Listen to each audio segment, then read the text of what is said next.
already met and some other names that I've seen, who I will be meeting shortly. I'm Chris Payne. I'm the head guide for the event that you're attending. I think some of the other guides are either on the line or about to join as well. So you might see a few other people you've met as guides and also a few people you've met on some of the training walks already. Before we get going into the detail of the event, I actually want to introduce you to Heng Vo. Heng's the CEO of White Lion. She's going to give you a little bit of an introduction to the organisation itself if you haven't had that before, and handing over to Heng. Thank you, Chris. Thanks, everyone. I'm gate crashing today because I'm sure you're all sitting there anxiously waiting to hear what Chris has to say. But it's just such a great opportunity to come and say hello. Just before I do that, I'd like to acknowledge the Wurundjeri people of the Kulin Nation as the traditional custodians and owners of the land in which I'm calling from in magnificent, glorious Carlton in Melbourne. I'd like to pay my respects to elders past, present, and emerging. And just to share that it's really critical, our work around conciliation and a focus on Aboriginal young people. Over 20% of young people that we support are of Aboriginal background, and you will learn a lot more when we spend time together around the disproportionate representation of Aboriginal young people in the justice system. So really, it's just my opportunity to say welcome. Great to see some familiar faces and also nice to see new faces. And a huge thank you to everyone who's made it here. And I'm very confident that I'll see you in New South Wales for your walk. I know I hear lots of pain and anguish during the training. But be assured, for those who are new, that goodness, the glory that comes when you finish that last walk is palpable and amazing. So that's I really look forward to that. A few thank yous. Firstly to our lead guides, and Chris being our lead guide in New South Wales. Honestly, when we say we couldn't do this without them, we absolutely mean it. The work, the guidance, the advice that they've given to us to make this event COVID safe has been extraordinary. While we can't do the traditional three peaks in 3 states across the 3 days as we have in the past, we're just so pleased that it's even possible at all this year. One of the, of course, positive consequences of this change is that we'll actually have more time together between walks. And so taking on the feedback that we have every year is that while each of you love the event itself, we get great feedback around how the event is organised and how well you're looked after. What everyone really wants to more of is really engagement and connection with our cause, to understand White Lion, why are we here, what are we about? And of course, the connection with young people. So over the course of the time that we're together, myself and some of our staff, as well as our Director of Operations and young people, will run some activities that will really give you much greater insight into the work that we do. So in terms of young people, this year, a big change for us is that in addition to inviting and supporting young people to join in the hikes, we've also invited them to be part of the support crew. We've really taken this opportunity to give really young people an opportunity, if you like, to experience events coordination, events management. So it's a little tick they can put on their CV, if you like. It's more accessible for some young people to be part of the support crew than to be part of the hike. And those young people will also be joining with us in running some of those activities. The other thank yous, of course, to our corporates who really have supported your staff in so many different ways, whether it's paying for registration, whether it's making pledges to match the donation, or giving time to staff to actually undertake the event. We're super grateful, and it's been a lot of fun looking at the various corporate teams. I love some of the names that the corporates have given themselves, which is a lot of fun. So thank you to our corporate supporters, to our sponsors. You'll see, if not already, there's a lot that goes into running such an event. There's meticulous planning around it. We get a lot of sponsorship for in-kind services and products, ranging from transport vehicle through to your snack meals for your walk. So there's so many sponsors who are behind this. And a huge thank you to our team. I'm sure most of you, if not all of you, have worked with Lauren or Loz, and Loz has been just an amazing contribution in addition to our team, and it's just great to have her capacity and capability and a new way of thinking into the organisation. And finally, of course, thank you to each of you. I absolutely understand really the sacrifice that you're making in terms of your own family and personal time. This is more than a corporate event that you're involving in.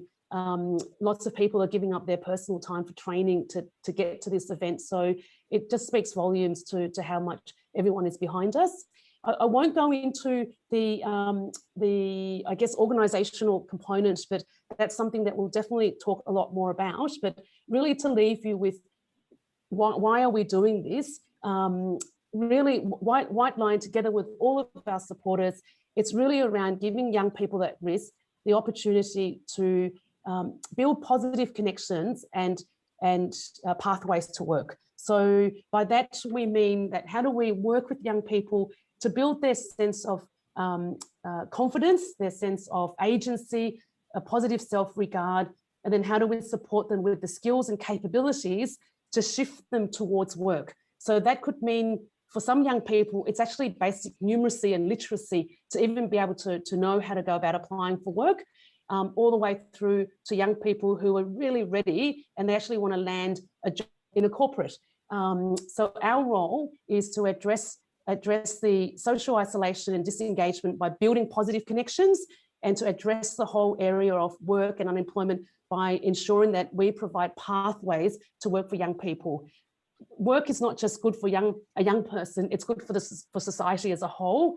It just makes a lot of sense, and we're going to really delve into that together during those three days, so that you can get a real insight into why there are such enormous barriers for young people accessing work. On the flip side, there's also incredible courage, strength, and determination that we see in all the young people that we work with. And what we want to leave you feeling is that sense of the barriers and inequities, and the hope that we have from the strength of young people, and importantly, what's each of our contribution to continue to support young people. So lots more conversations throughout those 3 days. And just to close out, good luck with the rest of the training. Make sure you get that training in, which I'm sure Chris will talk about. And of course, with your fundraising efforts, Loz and Jazz and others in the team are here to support you and give you different tips and ideas as to how you fundraise. So once again, thanks so much, everyone, and really look forward to seeing you over those 3 days. Back to you, Chris. Great. Thank you very much, Heng. All right, I'll dive right into this. Just to let you know how we'll run this, I'm going to take you through a bunch of slides with various bits of information in them. I'm not going to read slides to you. I don't like doing that. You can read for yourself. But what we'll do is there's a bunch of time at the end for questions. So we'll have you on mute until the end and then open up for questions. So just sort of make a note to yourself if you want to ask anything about anything I'm talking about here. This is so you get your best understanding of what the event is all about, not just me getting a chance to be on the stage talking. Right, so first off, I want to give you a bit of an overview of what the days entail. And then we'll talk about the mountain. We'll talk about the mountains, the gear that you'll need, training, and a bit of what to expect. right? So to get into the timings themselves, these are a little bit rough at the minute. We'll be sorting these out over the coming weeks once we've talked more to our bus drivers, etc. So this is just to give you an idea of how it typically works out. We will meet at Central Railway Station in Sydney to get a bus to Jindabyne. I'm anticipating that bus trip is something in the order of about 6 hours, possibly a little bit longer if the driver needs to make a stop.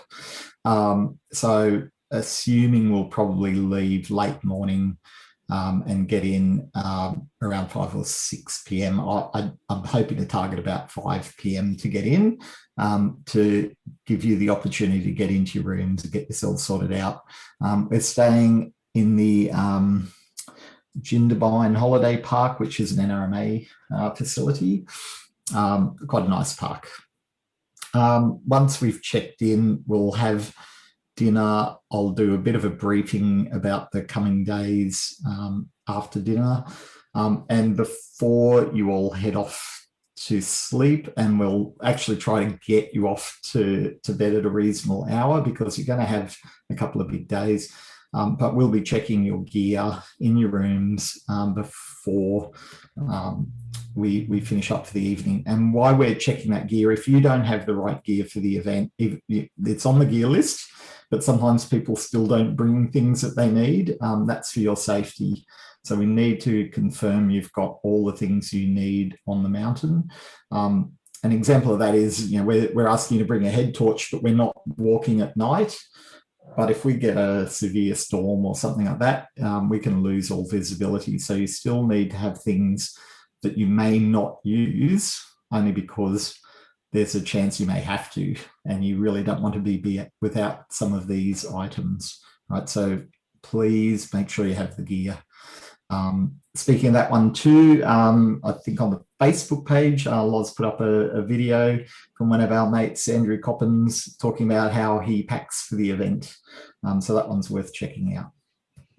But yeah, we'll aim to get you off to sleep reasonably early. Working into these timings, as Heng said, we'll have some other information about the charity itself, and some things that'll really make the story come alive for you. So on the first day of walking, we're going to get up reasonably early. The typical idea is we want to be walking from about the time the sun comes up. So we'll have a breakfast, barbecue breakfast by the looks of it. We'll get down to Thredbo, do another gear check, and we'll take off around 7:30, with the aim to do 2 mountains the first day, Mount Kosciuszko and Mount Lee. I'll talk about those mountains in a little bit. And I'm anticipating we'll be finished about somewhere between 4 and 5 p.m. We'll be back down the bottom at Thredbo, back to Jindabyne, have some dinner, have some more stories around White Lion. And by then you'll be really tired and you'll want to go to sleep early.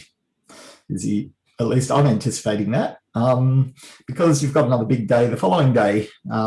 Similar sorts of timings about breakfast. I'm going to enjoy getting everyone up and at 'em on the second day. That's going to be a little bit of fun. We go to Charlotte's Pass on the second day and start our walk from there. This is one of the most beautiful walks in the country. I've got some shots of that coming up. And we should get to Mount Carruthers, which will be our third mountain, around midday. And by about 1:30, we're actually quite close to Kosciuszko again. So depending on time, we might actually summit Kosciuszko again just for fun. We'll have the time, I think, to be able to allow for that. And we kind of do a really big loop through the highest parts of the Australian Alps and get back to Charlotte's Pass roughly about 3 p.m. So we should be well within the 33 hours for the event. Even if you're starting to struggle a little bit and walking a bit slower, I think I'm anticipating we'll get everybody through the event in the time that's allowed. Around 7 o'clock, we'll have our celebration dinner on that after that, because we'll have conquered 3 mountains. Getting back home, we'll leave approximately 10 a.m. from Jindabyne, and that should get us back. We won't necessarily be rushing too much to get back, because we'll be tired and taking it easy. Once again, we've got to allow the bus drivers need to have breaks in their journey as well by law. So I'm anticipating we'll be back at Central no later than about 7 p.m. And you can get your way home from there. So that's kind of the event. That means that we're leaving on a Thursday and we're back on the Sunday. So effectively, you're away for full on 4 days. Yes, and there's a nice little photo there. That's what we will look like on the bus. That is from one of our trips. So it is very relaxing on the way back. I always quite enjoy the bus ride back. Right, to talk to the mountains. So the first day we're doing 2 mountains in one long hike. We're doing the highest mountain in Australia, Mount Kosciuszko, first, and then we take a detour off after we summit Kosciuszko to go to Mount Lee. This should take us about 8 hours. I've noted here the first 2.5 kilometres of this something like 28-kilometre walk will take us an hour and a half. That is the steepest climb I've ever been on. I find it really hard to find photos that do that justice. It looks pretty easy in this photo down the bottom here. That doesn't look very steep at all, or maybe the one in the top right-hand corner gives you a slightly better idea. But we're walking under the chairlifts up to what's called Eagle's Nest. That is a torturous climb. Everyone sort of retreats into themselves a little bit in that. And I want to labour that point slightly. I've got the, lost it. Beg your pardon. Let me get back to that one again. If you look at the top left of this slide, you can see there's this contour map, and you can get a sense of how steep that first bit is. On the gear list, we talk about bringing hiking poles. Everyone who said to me that they don't want to bring them, and I kind of force them to bring them, later on thanks me for that, because you're pretty much going to have to use your arms to get yourself up that slope. You're really putting a lot of effort into your shoulders and pulling yourself up that slope with your poles. Chris Friel did possibly see a guy last year who did that on his hands and knees, but I wouldn't recommend that. He was younger than most of us are, I think, and he kind of scrambled up. But yeah, bring poles for that. I certainly recommend it. And also poles will be useful on the walk down as well. We come down a walk called Merritt's Nature Trail, which is a beautiful bushwalk down a lot of stairs, and the poles are very helpful for coming down as well. On the rest of this hike, we're actually on some steel mesh, and you might just be able to see a bit of that in this photo of these 2 young ladies having a great time on the way up. We're on that mesh for probably 3/4 of the walk. So the poles aren't particularly useful on that, although if it gets wet, that can get very slippery. So a single pole is very handy to just stop you from slipping over. So I certainly recommend them. We are lucky this year because we've changed the event, we're actually doing that first part of Kosciuszko as our first hike. Normally that's our second hike. And so you're already tired. You guys are a little bit luckier than in the ordinary course of events. Beautiful, beautiful scenery at the top. So we'll get up to Mount Kosciuszko, and then we head off. There's this map is trying to show you a bit of that, and we head off up towards Mount Lee as well, which is a bit of a turn off from Kosciuszko. We come back to Eagle's Nest and come down a different way than we came up, but back to Thredbo at the end. We should also be prepared for conditions on the mountain. The weather can close in very, very quickly there. That's why we ask you to bring wet weather gear. It can really come over very quickly.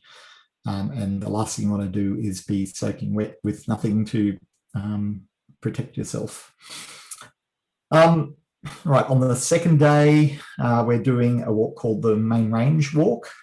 And as I mentioned, that starts at Charlotte Pass, and probably about a third of the way into the walk, we'll get to Mount Carruthers, which is about 2,145 metres above sea level. So it's not that much. It's only about 100 metres less, actually less than 100 metres less than the height of Kosciuszko.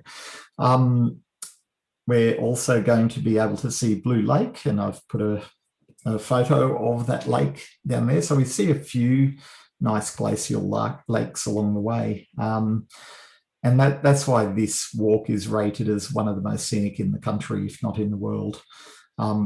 There's not a lot of elevation change in this one. It's about 600 metres of elevation change across the whole walk. So we'll be appreciating that because we've done a pretty big walk the day before.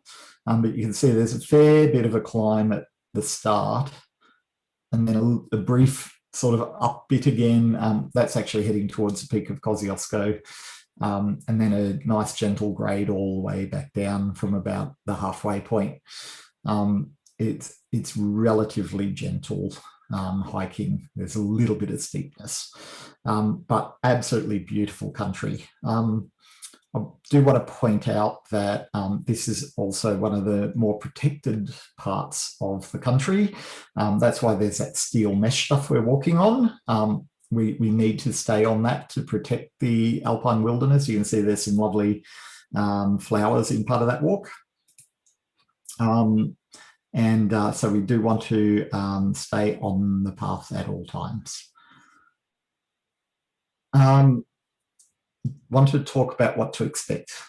As I mentioned, the weather can range from what we call here spectacular to soul crushing. There's photos there of between 1 year and the next. I've actually seen it different one day to the next, where it's almost like a blizzard conditions 1 year and perfectly sunny the next, or the next day, sorry. So once again, just emphasising that's why we want you to bring your wet weather gear. You will get tired mentally and physically. However, you will be well supported by the guide team. We've got a very experienced guiding team this year who are looking after you all the way, and an absolutely fantastic support crew. We will get time to connect with each other and with nature, as it says here.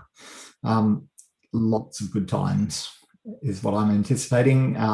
Friendships, a sense of achievement. I cannot believe the size of the tattoo this guy got after doing the event. That's just amazing. And I really can't believe some people did do these walks in onesies and whatnot as well. I don't really recommend that.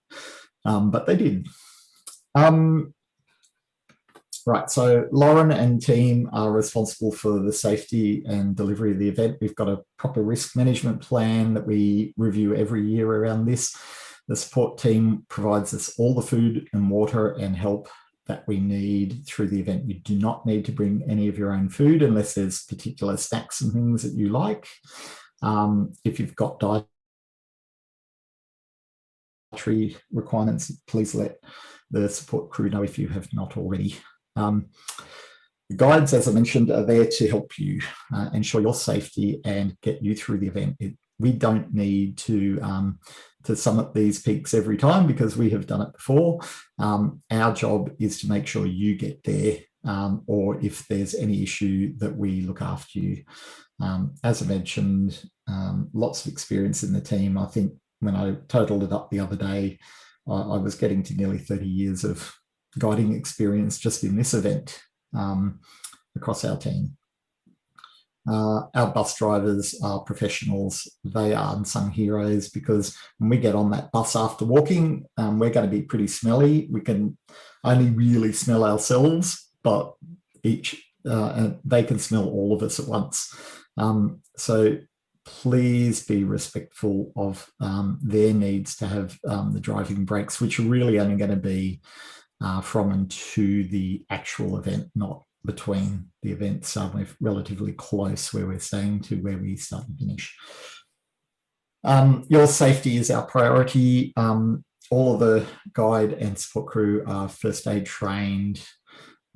We have ways to monitor where we are all times, and we're all kitted out with two-way radios, so the guides can communicate with each other and back to base as well.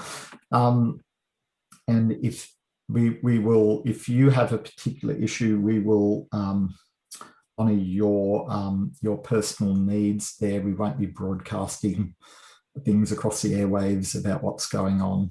We have plans in place should anything occur. The emergency services know what we're doing. Our national parks have approved our plan. So we have lots of backup, and we've dealt with any situation I think that can arise over the years. We do have a process in place for walking, which will start to enforce as our training groups get bigger. Do not go in front of the head guide on any of the events, and do not go behind the rear guide. I'll be at the rear on all of the walks. I lead from behind, if you like. We will also count off all the time. You'll get sick of being counted in a group because we do it a lot. We want to make sure we don't leave anyone behind. So we'll be counting off constantly. If for any reason you do need to leave the trail, occasionally people might want to answer a call of nature or something. We recommend buddying up with someone else, so they stay on the trail and while you step off. If you're on your own, leave your pack on the trail and step off. And I'll be coming along. I'll see your pack and I know to stop and wait. We'll talk more about that in briefings before the event as well. It's an alcohol-free event from the point at which we arrive at Jindabyne until our celebratory dinner. Do not imbibe alcohol on the peaks. We'll have young people with us. We want to set a proper example for them.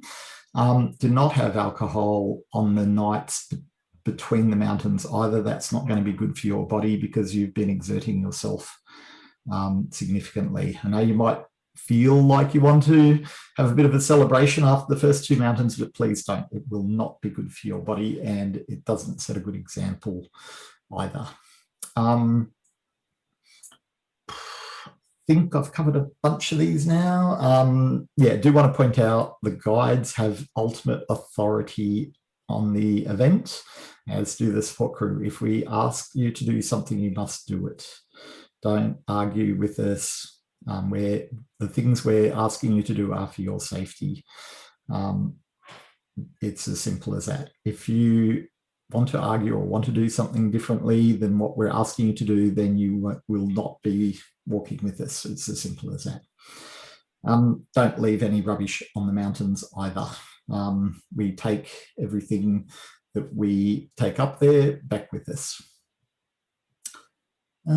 We also have turnaround times on the mountains. If you can't reach the summit in time, we might turn you around before you've made it to the summit. We have had to do that in the past. That's again for your safety, and for the safety of the entire crew on the walk.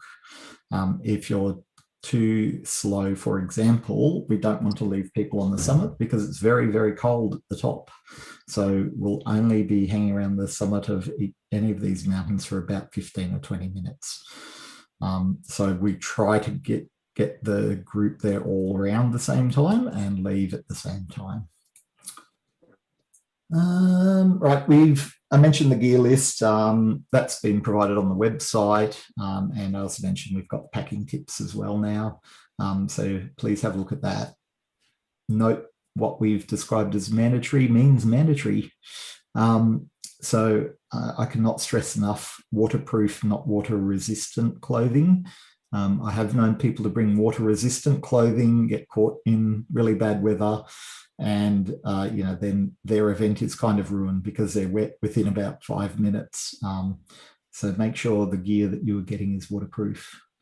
You can bring some basic first aid to yourself, like blister bandages and things like that. All of the guides will have plenty of blister gear, strapping tape, and we all carry first aid kits as well. You only need for each mountain the gear that you need for the mountain. You only need to carry what you need on that day. You'll have access to other gear that you can keep on the bus or your bags each evening as well. So you're really only carrying the clothing, which is you're kind of layering up as you get higher, and your food and water, and then Gatorade and things like that as well, all of which we supply. If you haven't got your boots yet, hurry up and get them. They are the most important thing you can get on the event is actually looking after your feet. So make sure you have hiking boots or hiking shoes. After that, the next best investment is probably the pack. And I recommend using a water bladder rather than water bottles, because then you've got the thing hanging over to remind you to drink regularly. Chris, can I just interrupt you for a minute? Yep. We have upgraded this account, but for some reason it's saying it's going to cut us off. If everyone does, if you click back on the link, it'll let you back in. Okay, cool. Sorry, everyone. Nearly there.